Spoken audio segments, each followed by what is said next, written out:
Assalamualaikum warahmatullahi wabarakatuh. Kami dari kelompok 1 akan menjelaskan review mengenai ringkasan materi setelah ETS. Perkenalkan, nama saya Fani Melia Harnita dengan NPM 24013010018. Perkenalkan, nama aku Nia Ramadhani dengan NPM akhir 067. Perkenalkan, nama saya Karina Bila Belinda Putri dengan NPM akhir 178. Perkenalkan, nama saya Dewi Maura dengan NPM akhir 216. Saya Muhammad Jayasakov dengan NPM terakhir 225. Perkenalkan, saya Syahzia Faradila Imami dengan NPM akhir 244. Perkenalkan, nama saya Anindya Widya Pramesti dengan NPM akhir 250. Perkenalkan, saya Gita Amelia dengan NPM akhir 277. Perkenalkan, nama saya Sylvia Sasabila dengan NPM 24013010292. Perkenalkan, saya Nuriza Safira dengan akhiran NPM 297. Perkenalkan, nama saya Aulia Seti Indira dengan NPM akhir 302. Assalamualaikum warahmatullahi wabarakatuh. Sebelumnya perkenalkan, nama saya Salafi Bianti Anggita dengan NPM akhir 316. Assalamualaikum warahmatullahi wabarakatuh. Saya Dilia Gisayolian dengan NPM akhir 329. Dimulai dari bab 8, yaitu mengenai perencanaan audit dan materialitas. Yang pertama yaitu perencanaan. Perencanaan ini penting karena dilakukan sebelum audit dimulai untuk memastikan auditor ini memperoleh bukti yang cukup dan tepat, sehingga laporan keuangan akurat dan mengurangi resiko hukum. Audit planning ini definisinya itu adalah tahap perencanaan sebelum audit dimulai untuk memastikan audit ini berjalan dengan efektif dan efisien.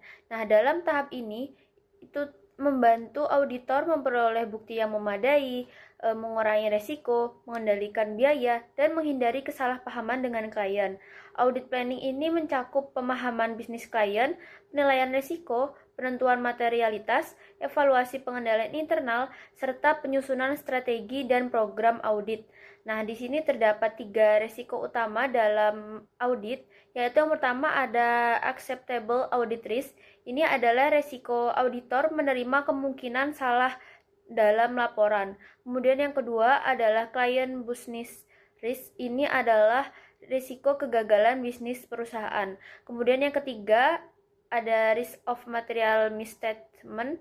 Ini adalah risiko kesalahan dalam laporan sebelum diaudit. Kemudian di sini terdapat menerima klien dan melakukan perencanaan audit awal.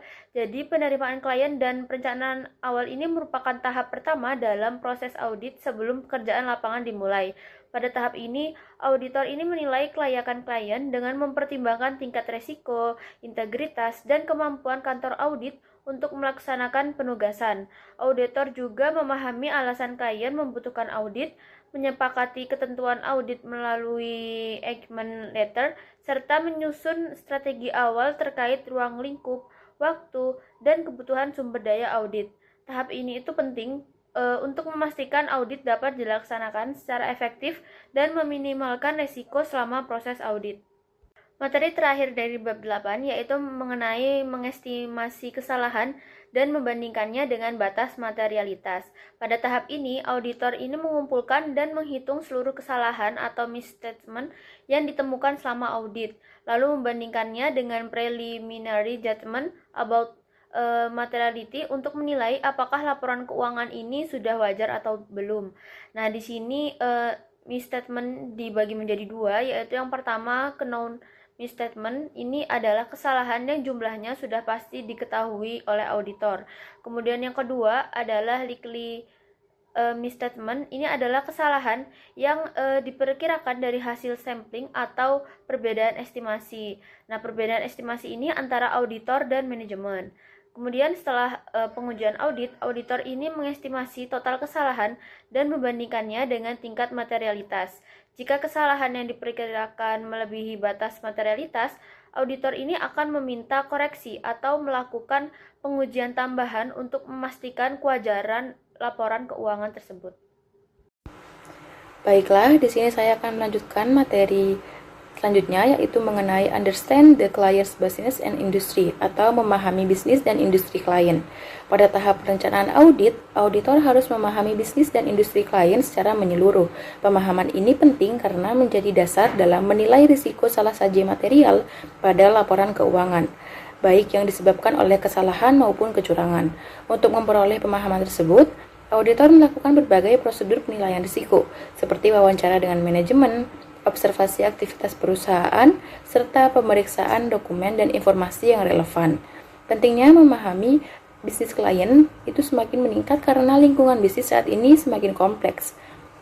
Perubahan kondisi ekonomi, perkembangan teknologi informasi, dan persaingan usaha dapat mempengaruhi kinerja perusahaan serta meningkatkan berbagai risiko yang harus diperhatikan oleh auditor.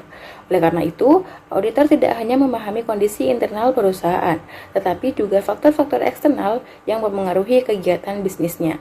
Dalam proses ini, auditor mempelajari 5 aspek utama, yaitu industri dan lingkungan eksternal, operasi dan proses bisnis, manajemen dan tata kelola perusahaan, tujuan dan strategi perusahaan, serta pengukuran kinerja.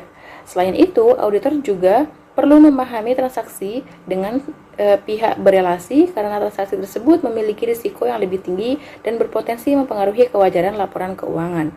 Secara keseluruhan, pemahaman terhadap bisnis dan industri klien membantu auditor mengidentifikasi risiko yang mungkin terjadi sehingga prosedur audit dapat dirancang secara lebih efektif dan tepat sasaran. Materi berikutnya yaitu mengenai perform preliminary analytical procedures atau melaksanakan prosedur analitis pendahuluan. Setelah memahami bisnis dan industri klien, auditor melakukan prosedur analitis pendahuluan. Prosedur ini merupakan analisis awal yang bertujuan untuk mengidentifikasi area yang berpotensi mengandung risiko salah saji material dalam laporan keuangan. Dengan prosedur ini, auditor dapat memperoleh gambaran umum mengenai kondisi keuangan perusahaan sebelum melakukan pemeriksaan yang lebih rinci. Salah satu metode yang sering digunakan adalah analisis rasio keuangan. Auditor membandingkan rasio perusahaan dengan rasio tahun sebelumnya maupun rata-rata industri. Perbandingan tersebut dapat menunjukkan adanya perubahan yang tidak biasa dan membantu auditor menentukan akun atau transaksi yang memerlukan perhatian lebih lanjut. Sebagai contohnya, perputaran persediaan yang lebih rendah dari rata-rata industri dapat mengindikasikan adanya persediaan usang, sedangkan periode penagihan piutang yang terlalu lama dapat menunjukkan risiko piutang tak tertagih. Selain analisis rasio, auditor juga dapat memanfaatkan data analytics atau visualisasi data untuk melihat tren serta perubahan saldo akun secara lebih cepat dan jelas. Melalui prosedur analitis pendahuluan, auditor dapat memfokuskan pemeriksaan pada area yang memiliki risiko lebih tinggi. Dengan demikian, prosedur audit menjadi lebih efektif, efisien, dan terarah dalam memperoleh bukti audit yang memadai. Selanjutnya akan dijelaskan oleh rekan saya. Pada subbab materialitas ini tuh kita belajar bahwa suatu informasi atau salah saji itu dikatakan material jika kesalahan atau penghilangan angka tersebut cukup besar untuk mempengaruhi keputusan ekonomi pengguna laporan keuangan.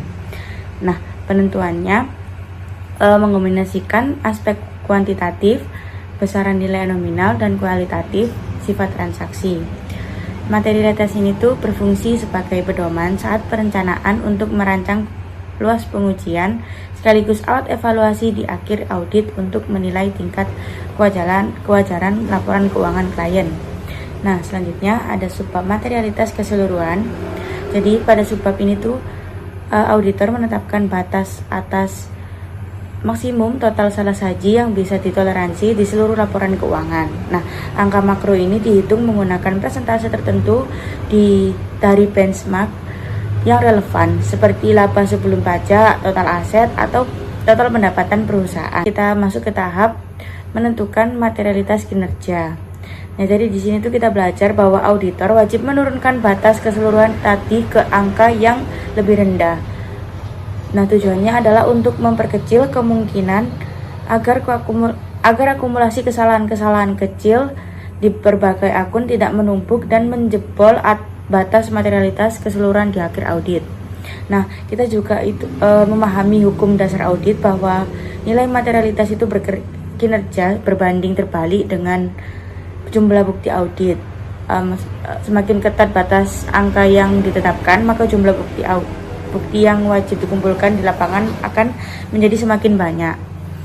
Nah, kemudian kita belajar mengenai teknis bagaimana praktisi mengalokasikan angka materialitas kinerja ini, dan di mana mereka lebih mengutamakan akun-akun neraca daripada akun laporan laba rugi. Nah, hal ini dikarenakan sifat akuntansi itu entry ganda, di mana kesalahan pada laba rugi otomatis berdampak sama pada neraca. Seperti contoh, jika terjadi kelebihan pencatatan piutang usaha sebesar $20.000, maka otomatis menyebabkan kelebihan pencatatan pada akun penjualan sebesar $20.000 pula.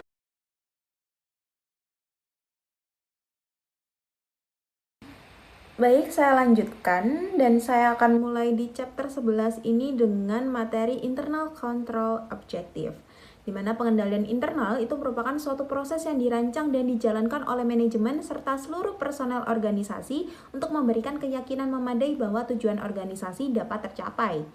Menurut Choso, terdapat 3 tujuan utama pengendalian internal. Pertama, memastikan efektivitas dan efisiensi operasional perusahaan. Kedua, menjamin keandalan pelaporan keuangan sehingga informasi yang dihasilkan akurat dan dapat dipercaya. Ketiga, memastikan kepatuhan terhadap hukum, peraturan, dan kebijakan yang berlaku. Dengan adanya pengendalian internal yang baik, perusahaan dapat meminimalkan risiko kesalahan maupun kecurangan yang dapat mengganggu pencapaian tujuan organisasi. Move ke materi selanjutnya, Management and Auditor Responsibilities for Internal Control. Dalam sistem pengendalian internal, manajemen dan auditor itu memiliki tanggung jawab yang berbeda.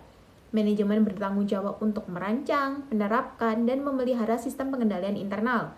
Selain itu, manajemen juga harus melakukan evaluasi secara berkala untuk memastikan bahwa pengendalian yang diterapkan tetap berjalan secara efektif. Sementara itu, auditor tidak bertanggung jawab membangun sistem pengendalian internal. Tugas auditor adalah memahami sistem yang telah dibuat oleh manajemen, menilai risiko salah saji material, serta mengevaluasi apakah pengendalian tersebut mampu mengurangi risiko yang ada.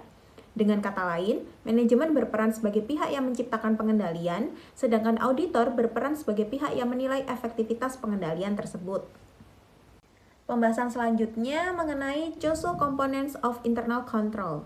Untuk membantu organisasi membangun sistem pengendalian internal yang kuat, Choso mengembangkan Internal Control Framework yang terdiri dari 5 komponen utama.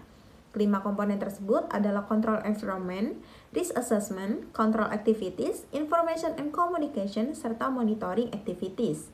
Kelima komponen ini saling berhubungan dan harus diterapkan secara terintegrasi. Jika salah satu komponen tidak berjalan dengan baik, maka efektivitas keseluruhan sistem pengendalian internal dapat menurun. Komponen pertama adalah Control Environment atau lingkungan pengendalian. Komponen ini sering disebut sebagai fondasi dari seluruh sistem pengendalian internal.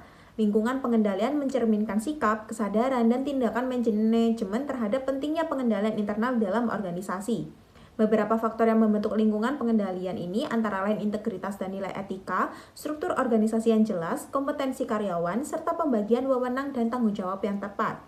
Apabila manajemen menunjukkan komitmen yang kuat terhadap etika dan pengendalian, maka seluruh anggota organisasi cenderung akan mengikuti budaya tersebut. Komponen kedua adalah risk assessment atau penilaian risiko. Setiap organisasi pasti menghadapi berbagai risiko yang dapat menghambat pencapaian tujuannya. Oleh karena itu, perusahaan perlu mengidentifikasi, menganalisis, dan mengevaluasi risiko-risiko tersebut secara sistematis. Dalam proses ini, manajemen terlebih dahulu menetapkan tujuan organisasi, kemudian mengidentifikasi risiko yang mungkin muncul, menilai tingkat kemungkinan dan dampaknya, serta menentukan langkah yang tepat untuk mengelola risiko tersebut. Penilaian risiko yang baik memungkinkan perusahaan untuk lebih siap menghadapi perubahan lingkungan bisnis dan ancaman yang mungkin terjadi. Komponen ketiga adalah control activities atau aktivitas pengendalian. Aktivitas pengendalian merupakan kebijakan dan prosedur yang dirancang untuk memastikan bahwa arahan manajemen telah dilaksanakan dengan baik. Contoh aktivitas pengendalian ini antara lain otorisasi transaksi, pemisahan tugas, penggunaan dokumen yang memadai, pengamanan aset perusahaan, dan pemeriksaan independen. Melalui aktivitas pengendalian, perusahaan dapat mencegah maupun mendeteksi kesalahan dan kecurangan secara lebih efektif. Komponen keempat adalah information and communication. Pengendalian internal hanya dapat berjalan dengan baik apabila organisasi memiliki sistem informasi yang mampu menghasilkan data yang relevan, akurat, lengkap, dan tepat waktu.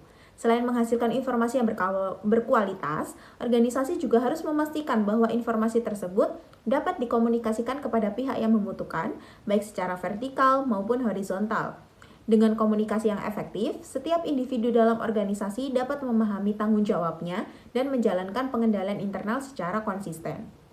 Komponen terakhir adalah monitoring activities atau aktivitas pemantauan. Monitoring dilakukan untuk menilai apakah seluruh komponen pengendalian internal masih berfungsi secara efektif dari waktu ke waktu. Pemantauan dapat dilakukan melalui pengawasan rutin oleh manajemen, evaluasi berkala, audit internal, maupun tindak lanjut atau atas temuan yang ditemukan. Nah, melalui monitoring, organisasi dapat mengidentifikasi kelemahan pengendalian lebih cepat sehingga perbaikan dapat segera dilakukan sebelum menimbulkan dampak yang lebih besar. Oke, untuk materi yang selanjutnya yaitu mengenai pengendalian internal spesifik pada teknologi informasi atau TI. Jadi ini tuh berfokus untuk memastikan keamanan, validitas, dan keandalan sistem informasi organisasi. Nah, di sini diuraikan menjadi 4, yaitu yang pertama ada IT General Control yang merupakan fondasi utama yang mengamankan seluruh lingkungan TI perusahaan yang mencangkup tata kelola TI, manajemen siklus pengembangan sistem atau SDLC, kemudian manajemen operasi TI, serta prosedur cadangan atau backup dan pemulihan data. Kemudian yang kedua yaitu application controls. Jadi ini tuh prosedur otomatis atau manual yang melekat langsung pada proses bisnis atau perangkat lunak tertentu. Nah, ini tuh mencangkup pengendalian input atau validasi data masuk, kemudian pengendalian pemrosesan atau mencegah error kalkulasi, dan pengendalian output atau verifikasi keakuratan hasil akhir. Kemudian yang ketiga yaitu pengendalian akses. Nah, ini tuh langkah preventif untuk mencegah pihak yang tidak berwenang mengubah program atau data sensitif. Nah, ini mencangkup mengenai akses fisik seperti kartu identitas, kamera pengawas, dan juga akses online seperti kata sandi, multifactor authentication atau MFA, serta pemisahan tugas atau segregation of duties dalam tim TI. Dan yang terakhir yaitu pengendalian pemrosesan data. Jadi ini tuh memastikan semua transaksi yang masuk diproses dengan benar, lengkap, dan juga sah. Nah, ini mencangkup pengujian validasi otomatis seperti hash totals atau batching, prosedur koreksi kesalahan atau error correction, dan juga pencatatan log transaksi secara real time. Pada slide ini, kita akan bahas dampak infrastruktur TI terhadap pengendalian internal. Nah, ini tuh berfokus bagaimana sih adopsi teknologi modern mengubah landscape risiko dan kepatuhan organisasi. Nah, ini juga dibagi menjadi 4. Yang pertama yaitu pengaruh teknologi terhadap pengendalian internal. Jadi, integritas sistem manajemen basis data atau DBMS itu menghilangkan redundansi data dan percepat pengambilan keputusan. Namun hal ini tuh memusatkan risiko pada satu basis data utama sehingga membutuhkan pengawasan yang lebih ketat. Kemudian yang kedua yaitu cloud computing atau mengalihkan penyimpanan data dari server lokal ke infrastruktur pihak ketiga secara jarak jauh. Nah, dampaknya sendiri yaitu meningkatkan fleksibilitas, tetapi pengendalian internal harus fokus pada pengelolaan risiko vendor pihak ketiga atau third party risk dan jaminan kerahasiaan data. Kemudian yang ketiga yaitu cyber security atau penerapan sistem pertahanan digital seperti enkripsi, tanda tangan digital, dan pemantauan ancaman real time untuk melindungi aset organisasi. Nah, dampaknya sendiri yaitu menjadi pilar utama pengendalian internal untuk mencegah kebocoran data dan serangan cyber yang dapat melumpuhkan operasional. Nah, dan untuk yang terakhir yaitu otomatisasi sistem. Jadi mengganti proses manual menjadi otomatis menggunakan logika perangkat lunak. Nah, dampaknya sendiri yaitu meningkatkan konsistensi kerja dan menekan kesalahan manusia atau human error. Namun, sistem ini tuh menuntut pengujian program yang sangat ketat seperti metode pilot atau paralel sebelum resmi dijalankan. Selanjutnya adalah materi bab 12 mengenai perancangan dan pengujian pengendalian internal. Kita masuk ke slide yang membahas mengenai pemahaman dan juga menilai risiko pengendalian. Pada tahap ini, auditor tidak bisa langsung menyimpulkan apakah sistem pengendalian internal perusahaan itu baik atau buruk.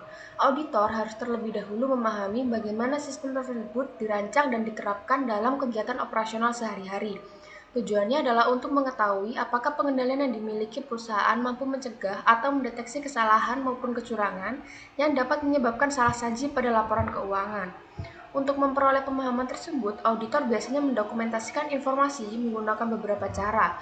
Pertama adalah narasi, yaitu penjelasan tertulis yang menggambarkan bagaimana suatu transaksi diproses sejak awal hingga akhir.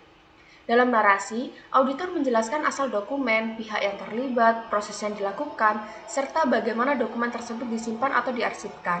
Dari narasi ini, auditor dapat melihat apakah terdapat pemisahan tugas yang memadai, otorisasi yang jelas, dan proses verifikasi yang dilakukan oleh perusahaan.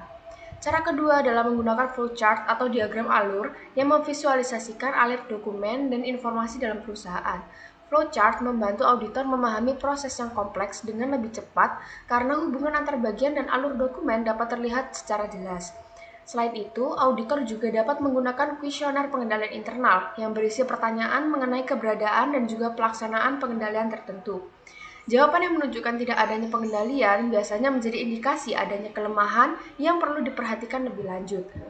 Setelah memahami sistem pengendalian internal, auditor kemudian melakukan penilaian risiko pengendalian atau control risk. Penilaian ini bertujuan untuk menentukan seberapa besar kemungkinan salah saji material tidak dapat dicegah atau dideteksi oleh sistem pengendalian perusahaan. Auditor biasanya menggunakan matriks risiko pengendalian untuk menghubungkan tujuan audit dengan pengendalian yang dimiliki perusahaan. Melalui proses ini, auditor dapat mengidentifikasi pengendalian utama yang berfungsi menjaga keandalan laporan keuangan, sekaligus menemukan arah yang masih rentan terhadap kesalahan. Dalam penilaiannya, auditor juga harus memperhatikan tingkat kelemahan pengendalian yang ditemukan.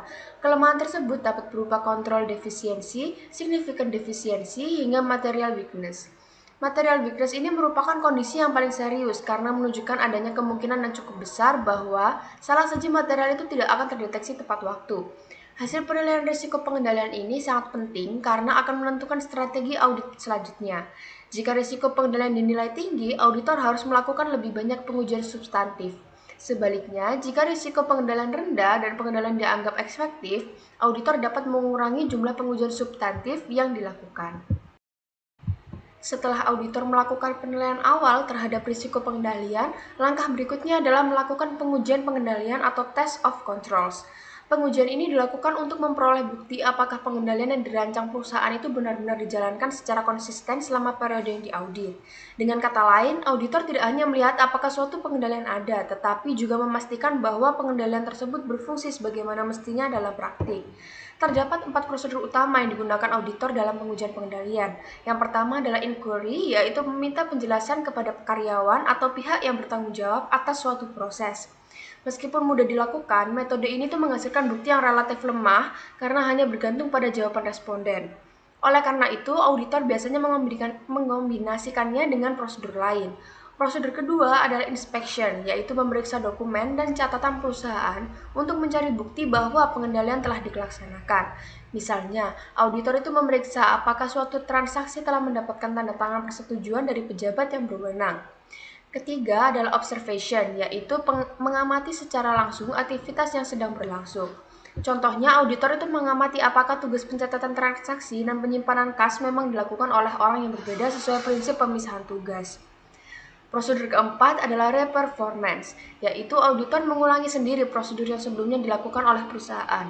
Sebagai contoh, auditor yang menghitung ulang suatu transaksi atau mencocokkan harga pada invoice dengan daftar harga resmi perusahaan. Karena auditor memperoleh bukti secara langsung dari hasil pekerjaannya sendiri, re-performance dianggap menghasilkan bukti audit yang paling kuat dibandingkan prosedur lainnya. Luas dan intensitas pengujian pengendalian tidak selalu sama pada setiap audit. Auditor akan mempertimbangkan tingkat risiko pengendalian yang telah ditetapkan sebelumnya, jenis pengendalian yang digunakan, frekuensi pelaksanaan kontrol, dan juga serta hasil audit tahun-tahun sebelumnya. Jika auditor itu ingin mengendalikan pengendalian internal dan menetapkan kontrol risk yang rendah, maka pengujian harus dilakukan secara lebih mendalam. Sebaliknya, apabila hasil pengujian menunjukkan bahwa pengendalian itu tidak berjalan efektif, auditor harus meningkatkan penilaian risiko pengendalian dan memperluas pengujian substantif untuk memastikan bahwa salah saji material dapat ditemukan melalui prosedur audit lainnya. Dengan demikian, pengujian pengendalian menjadi dasar penting bagi auditor dalam menentukan seberapa besar tingkat kepercayaan yang dapat diberikan terhadap sistem pengendalian internal perusahaan. Selanjutnya, menentukan risiko deteksi yang direncanakan dan merancang pengujian substantif. Penentuan detection risk dilakukan setelah auditor menilai control risk dan melakukan test of controls. Hasil penilaian tersebut digunakan untuk menentukan tingkat risiko kesalahan yang mungkin tidak terdeteksi oleh auditor. Jika control risk rendah karena pengendalian perusahaan efektif, auditor dapat menetapkan detection risk lebih tinggi sehingga pengujian substantif yang dilakukan lebih sedikit. Sebaliknya, jika kontrol risk tinggi, auditor harus menurunkan detection risk dengan melakukan pengujian substantif yang lebih banyak dan mendalam. Berdasarkan hubungan tersebut, auditor kemudian merancang jenis, waktu, dan jumlah prosedur substantif yang sesuai agar laporan keuangan dapat diyakini bebas dari salah saji material.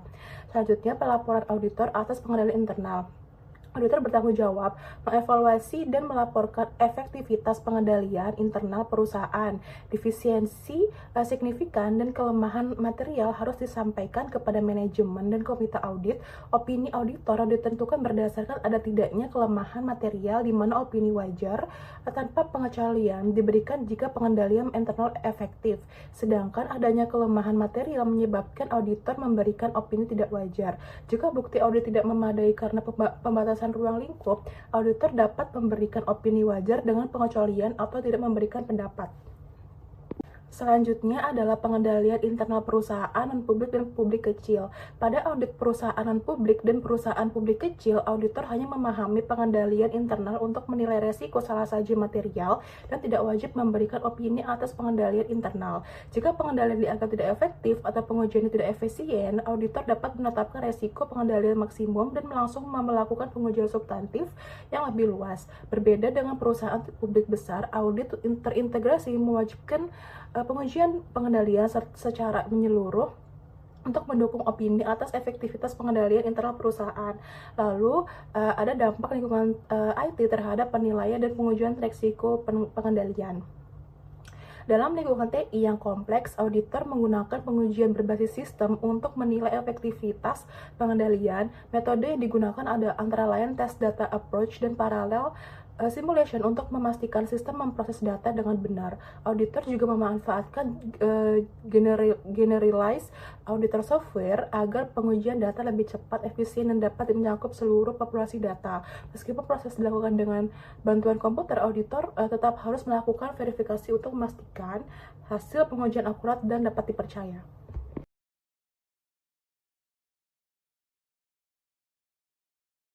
Baik, di sini saya akan membahas dari chapter 7 yang dimana bab itu berjudul Audit Evidence, yang dimana ada beberapa subbab yang akan saya jelaskan. Yang pertama yaitu adalah Nature of Evidence, yang dimana bukti audit itu merupakan fondasi utama bagi seorang auditor dalam menyusun opini atas laporan keuangannya. Nah, sifat audit ini tuh biasanya tuh bersifat variatif dan dimana tingkat persuasi bukti itu sangat bergantung pada metode perolehannya dengan observasi fisik oleh auditor yang dianggap jauh lebih akan meyakinkan dibanding sekadar jawaban atas pertanyaan dari pihak klien. Nah, meskipun penggunaan bukti dari audit itu juga diterapkan dalam bidang lain seperti sains dan hukum, audit itu memiliki karakteristik dalam hal tujuan yang dimana pihak yang mengevaluasi serta konsekuensi dari kesimpulan yang diambil. Nah, oleh karena itu, untuk memenuhi syarat profesional, setiap auditor itu wajib mengambil keputusan strategis terkait prosedur audit yang meliputi penentuan jenis prosedur yang digunakan, waktu pelaksanaan, serta seberapa luas bukti audit itu harus dikumpulkan agar kesimpulan yang dihasilkan itu memiliki tingkat keyakinan yang tinggi serta dapat dipertanggungjawabkan. Nah, untuk sebab yang kedua itu berjudul Audit Evidencing, yang dimana auditor itu harus membuat 3 keputusan utama yang terangkum dalam sebuah program audit. Nah, 3 keputusan itu apa saja sih? Nah, yang pertama ada jenis prosedur audit yang dimana ini tuh untuk menentukan tindakan spesifik yang dilakukan untuk memperoleh suatu adanya bukti. Lalu yang kedua ada waktu pelaksanaan yang dimana waktu pelaksanaan ini itu untuk menentukan kapan prosedur audit itu dilakukan agar memberikan hasil yang paling efektif. Dan yang ketiga itu ada jumlah bukti atau luas yang dimana untuk menentukan seberapa banyak bukti yang harus dikumpulkan yang diukur melalui penentuan ukuran sampel dari suatu adanya populasi. Nah nantinya seluruh tiga keputusan ini itu akan disusun ke dalam sebuah program audit, yaitu daftar terperinci mengenai prosedur, waktu, dan jumlah pengujian untuk setiap komponen audit. Selanjutnya ada sebab yang ketiga yaitu tentang persuasiveness of evidence, yang dimana tingkat persuasif bukti audit itu ditentukan oleh dua determinan, yaitu yang pertama ada ketepatan dan yang kedua itu adalah kecukupan. Nah, ketepatan bukti audit itu mengacu pada kualitas bukti yang mencakup relevansi dan keandalan dalam memenuhi tujuan audit. Nah, bukti itu biasanya dianggap sangat tepat jika relevan dengan tujuan audit dan berasal dari sumber yang telah dapat dipercaya. Nah, di sisi lain, kecukupan bukti audit itu adalah berkaitan dengan kuantitas atau jumlah bukti yang dikumpulkan yang umumnya diukur melalui besarnya ukuran sampel atas pemilihan item yang tepat berdasarkan tingkat risiko salah saji. Nah, karena kedua faktor ini memiliki saling berkaitan, auditor itu harus mengevaluasi kombinasi keduanya secara komprehensif, termasuk mempertimbangkan bukti yang mungkin bertentangan dengan asersi manajemen guna memastikan bahwa bukti itu yang diperoleh cukup persuasif untuk mendukung opini audit dengan biaya yang efisien namun tetap memenuhi standar operasional. Nah, untuk subbab yang keempat itu mengenai types of audit evidence, yang dimana dalam audit itu terdapat kategori utama yang dapat dipilih auditor untuk mendapatkan dasar opini yang tepat. Nah, kategori utamanya itu apa aja sih? Yang pertama yaitu ada pemeriksaan fisik, yang dimana ini tuh mengenai inspeksi atau penghitungan langsung aset berwujud oleh auditor. Nah, hal ini tuh merupakan metode yang paling andal untuk memverifikasi keberadaan aset. Lalu yang kedua ada konfirmasi, yang dimana mendapatkan respon tertulis langsung dari pihak ketiga untuk memverifikasi akurasi informasi seperti saldo bank ataupun piutang. Lalu yang ketiga ini ada inspeksi, yang dimana pemeriksaan dokumen internal maupun eksternal. Dokumen eksternal itu umumnya dianggap lebih andal. Nah, dalam proses ini terdapat metode vouching, dokumen pendukung, catatan jurnal untuk membuktikan keterjadian dan tracing, yaitu dengan menelusuri data ke dokumen sumber untuk membuktikan kelengkapan. Lalu yang keempat ada prosedur analitis, yang dimana evaluasi informasi keuangan melalui analisis hubungan antara data keuangan dan non-keuangan. Nah, untuk 4 lagi akan dijelaskan oleh rekan saya.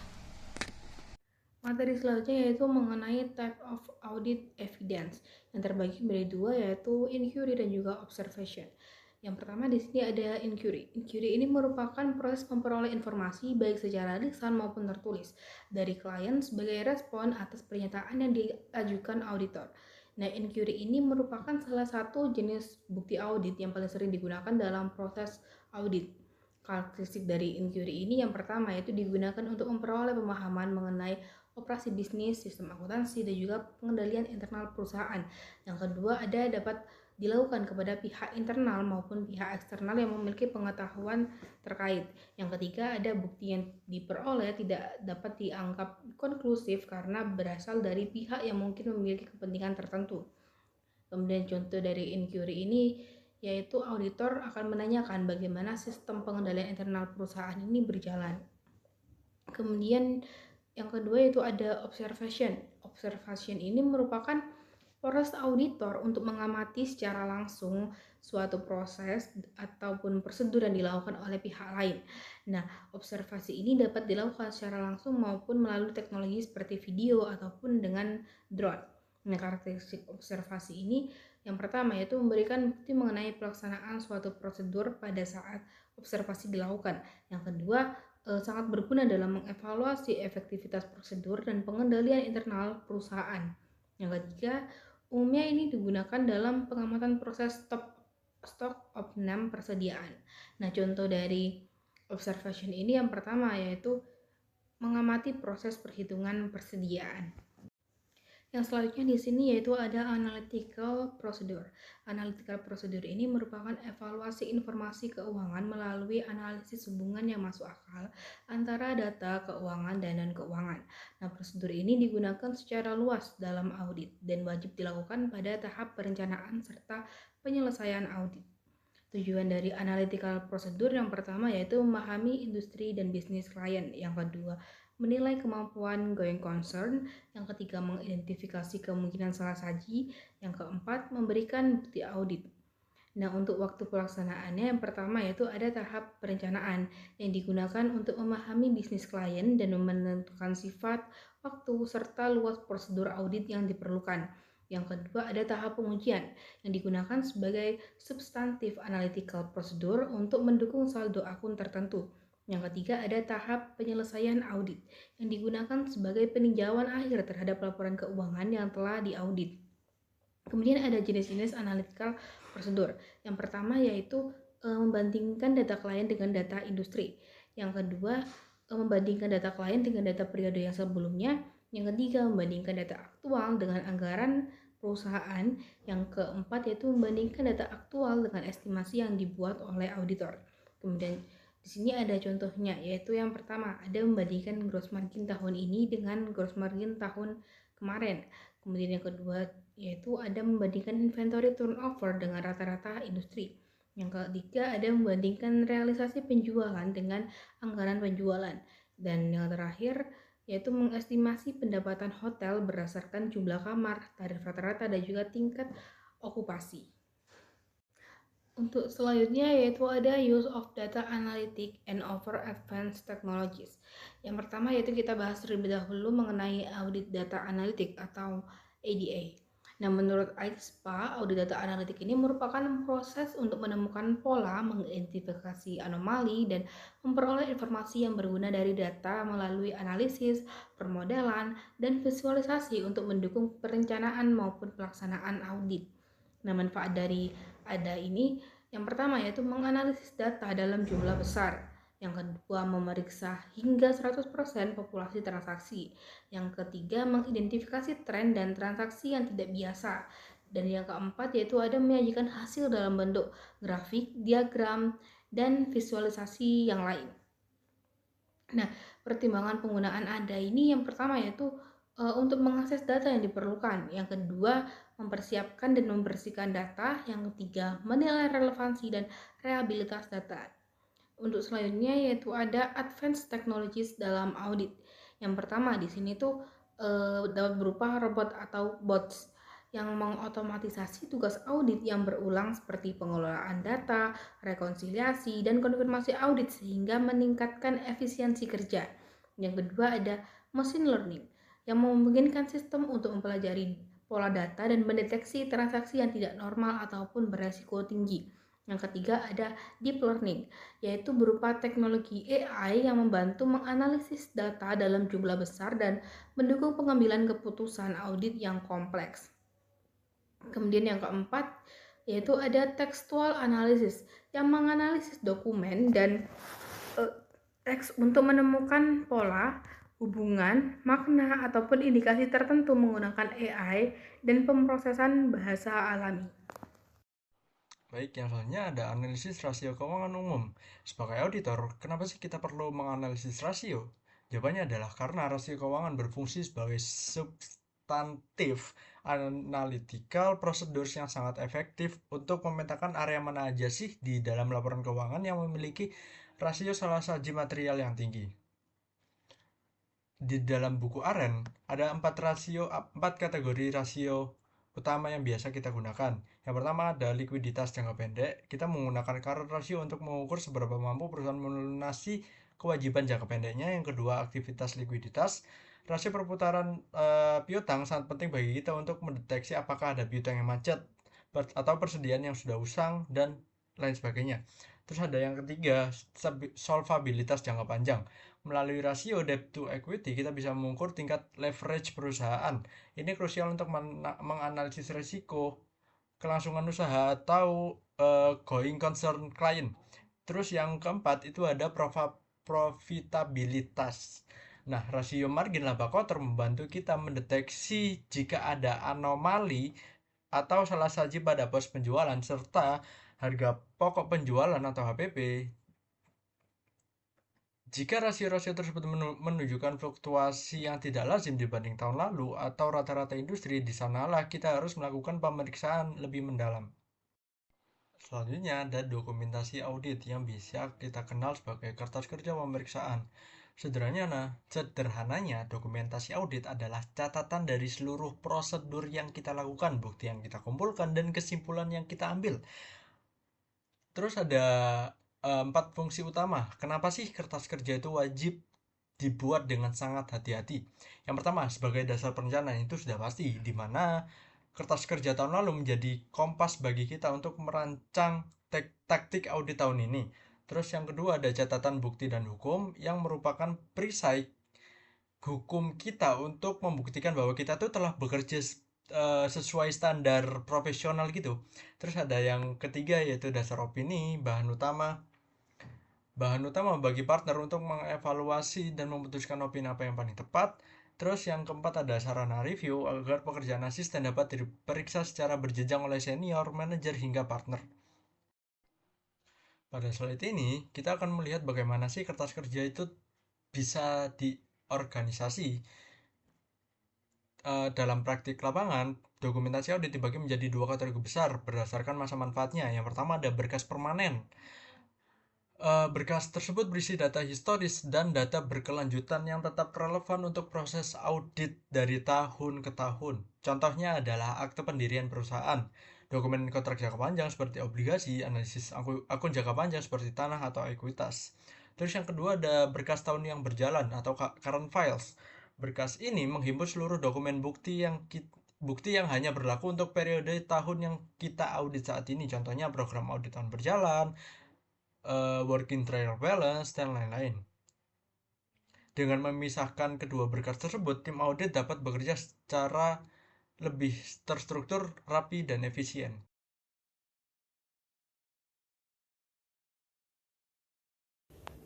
Digitalisasi audit. Jadi, digitalisasi audit adalah penggunaan teknologi digital dalam proses audit untuk meningkatkan efisiensi, kecepatan, dan akurasi pemeriksaan.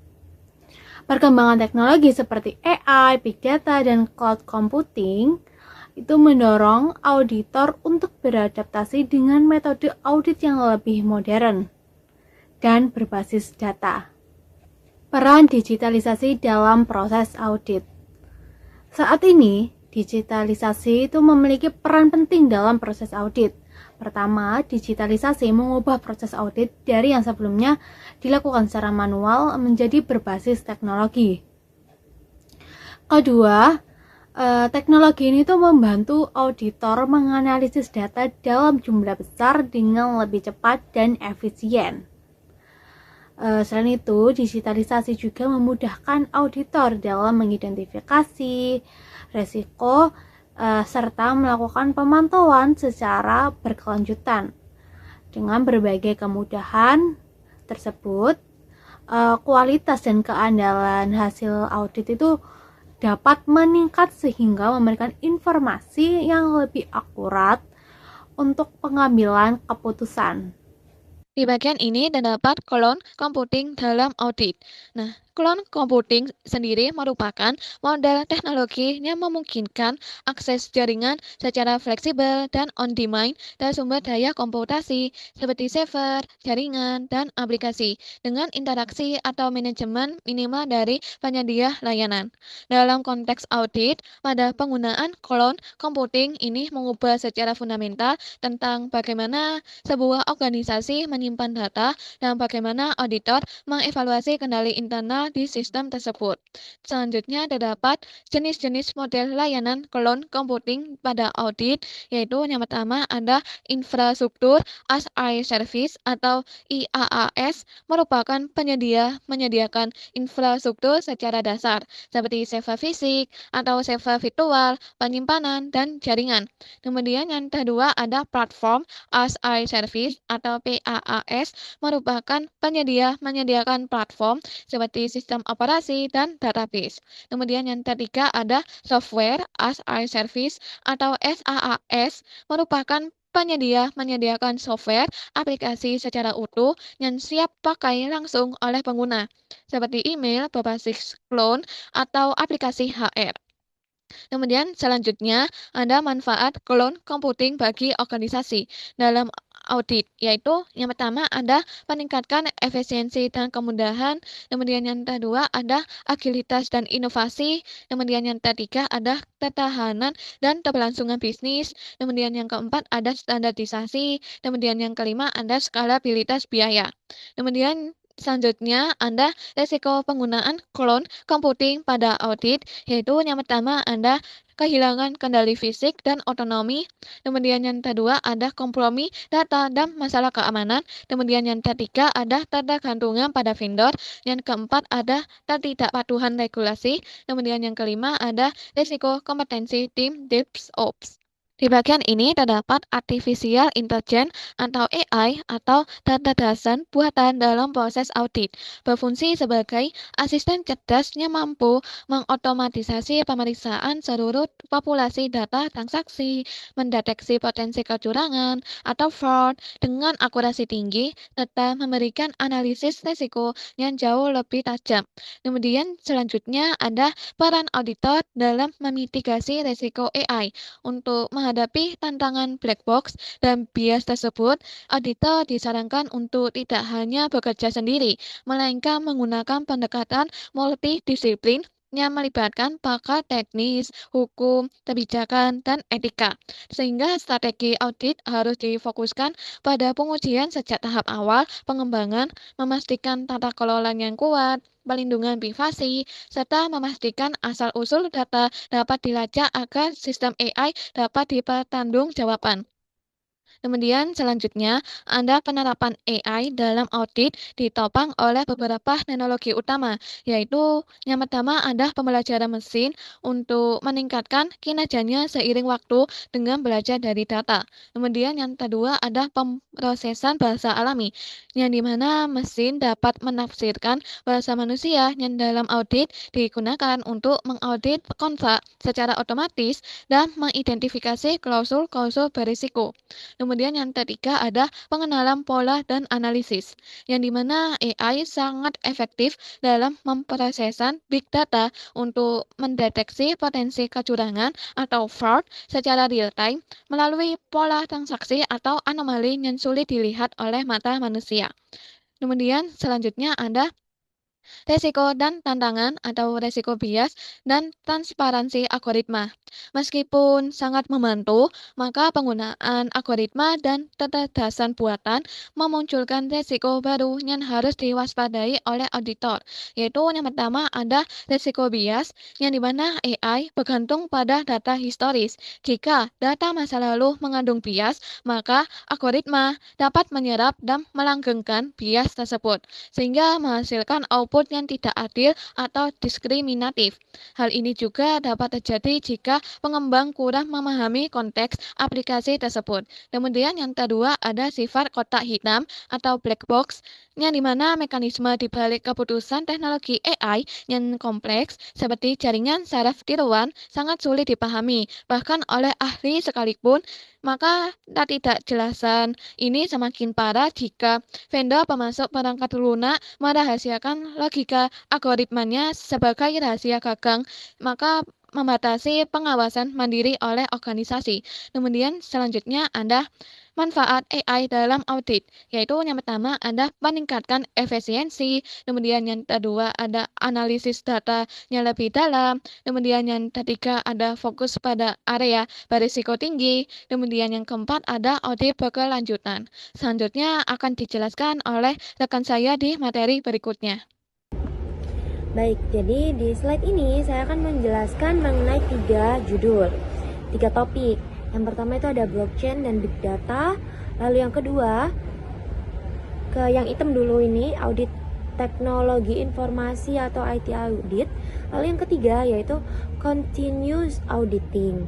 Jadi pada era digital saat ini, auditor itu tidak lagi hanya memeriksa dokumen secara manual, Auditor itu juga harus memahami berbagai teknologi yang mendukung proses audit agar hasil audit itu menjadi lebih cepat, akurat, serta relevan.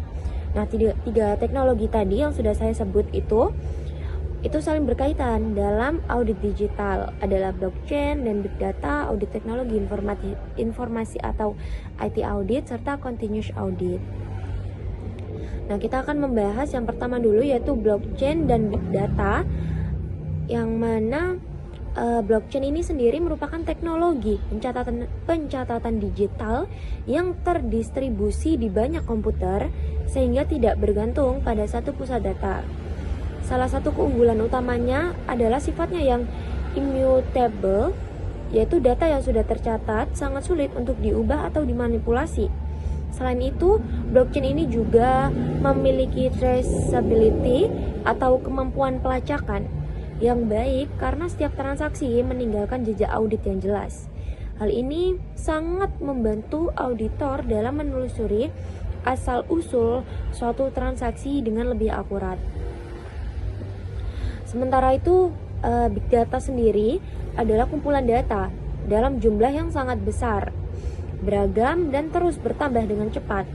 Dalam audit, big data itu memungkinkan auditor untuk menganalisis seluruh populasi data, bukan hanya sebagian sampel seperti pada audit tradisional.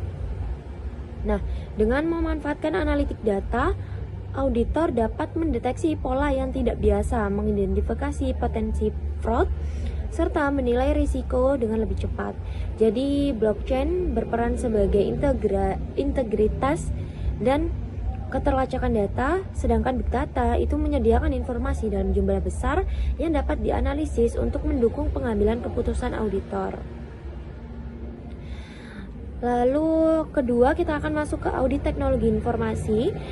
Itu merupakan proses penilaian terhadap sistem informasi, infrastruktur teknologi, aplikasi, data, serta tata kelola teknologi informasi yang digunakan oleh organisasi.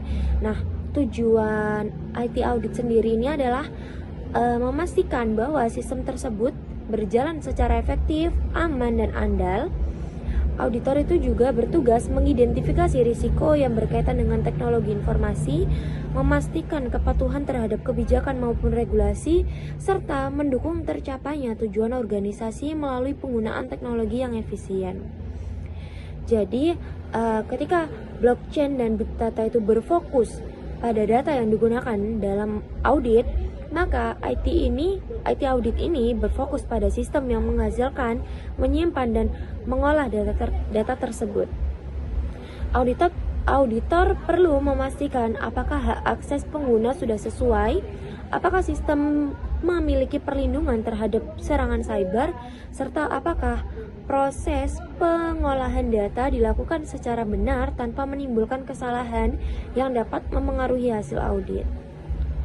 Lalu yang terakhir, kita masuk ke continuous auditing, yang mana continuous auditing ini sendiri atau audit berkelanjutan itu merupakan pendekatan audit yang memanfaatkan teknologi informasi untuk melakukan pemantauan, pengujian, dan evaluasi secara terus-menerus atau hampir secara real time.